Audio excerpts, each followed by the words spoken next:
Shut up and sit down.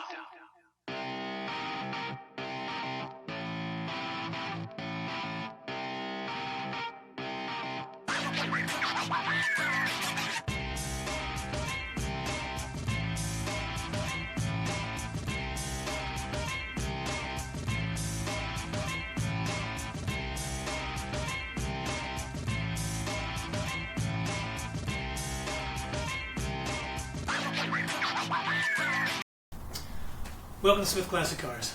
This is my 1970 Datsun Roadster. I bought this car for $400 from an impound yard. I was just getting out of the Navy, and my dad thought I needed a project, and he was right. This is the first car I restored from the ground up. And she still looks pretty good. Let me get it outside to give you a closer look. Alright, now we got it outside, let's have a closer look at it.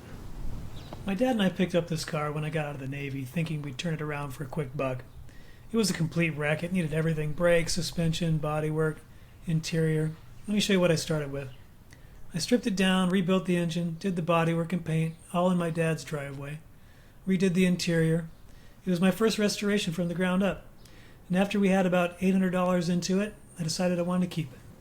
So I bought my dad out, finished it up, and I've kept it ever since. Let me show you the interior. There's plenty of room in here for two close friends. And behind the wheel, there's enough room for an average-sized driver. Got the windshield wipers, cruise control, headlights, and the instrument panel dimmer, all here on the left. It's got a 140-mile-an-hour speedometer.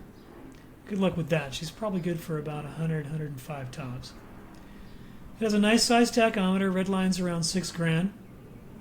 And to the right of that, we've got the temperature, amp gauge, oil pressure, and gas gauges. It's got a small little clock in the center of the dash. And then this absurd safety feature, this red light will go on if your brakes go out. And then there's a switch down here to test the function of the light. It's just ridiculous. Anyway, there's a small package tray in the back, good for some groceries. Earlier models actually had a back seat here. And back to the outside, I had to go with the Panasport rims. They're just the right choice for the period. She's got a cool little hood scoop. Let me show you the engine. It's an inline 4 producing about 100 horsepower. It's got twin SU carburetors, aluminum head, cast iron block, and 5 main bearings, so it's a pretty bulletproof engine. These cars were stiff competition for MGs and Triumphs. They were about $2,500 new, less expensive than an MG, with the same performance and, I'd argue, better reliability. There was a running joke with my dad because he wanted to believe his Alfa Romeo was faster, but this little Datsun would run circles around it. Here he is, teasing me about that. Look at this beauty, baby. Datsun, yeah. Alfa Romeo race on the European tracks, you know. For this race. Huh? We went to Kanaga. Someday we'll get in the dead heat. Someday. These were actually pretty fast, and the 2000 Roadster was one of the most successful production-based race cars. It won 10 national championships between 67 and 87. Win on Sunday, sell on Monday. Coming around the back, we have a stacked tail lights, which are pretty unique. I like the subtle little fins back here. Let me show you the trunk. Got enough room for some luggage, not much, and a full-size spare and jack. Sweet, all right, she's ready to go. Let's take her for a drive.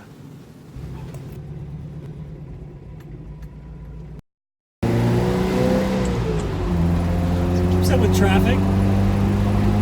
Red line's at 6,000 RPM. It's supposed to produce about 100 horsepower at 6,000 RPM. Which is not too bad. It's geared a little short on the freeway. I don't know, it turns about 4,000 RPM to make 65, 70.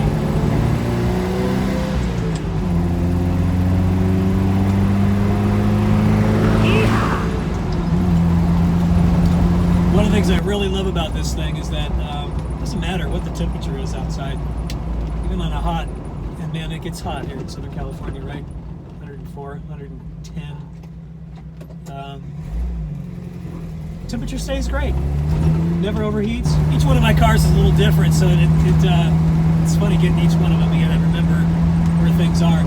This one was set up for the European market, being a Japanese car, and the turn signal stock is on the right side, which in my view is sort of the wrong side because I'm used to it being on the left. But, you know, you get used to it. The key switch is also on the left, which I'm used to it being on the right. And she's an old girl, but all the gauges work. Had to get a new speedometer. It's got just over 100,000 miles on it.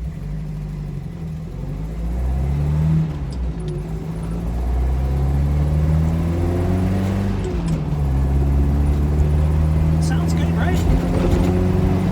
This has been great fun, and now it's, you know, now it's part of me. All the work that I put into it, and the story I have to tell with my dad being involved. It's part of the family. All right, well, that's it for this episode of Smith Classic Cars. I hope you enjoyed it, and enjoyed it as much as I did, driving this old 1970 Datsun. All right, well, we'll see you next time.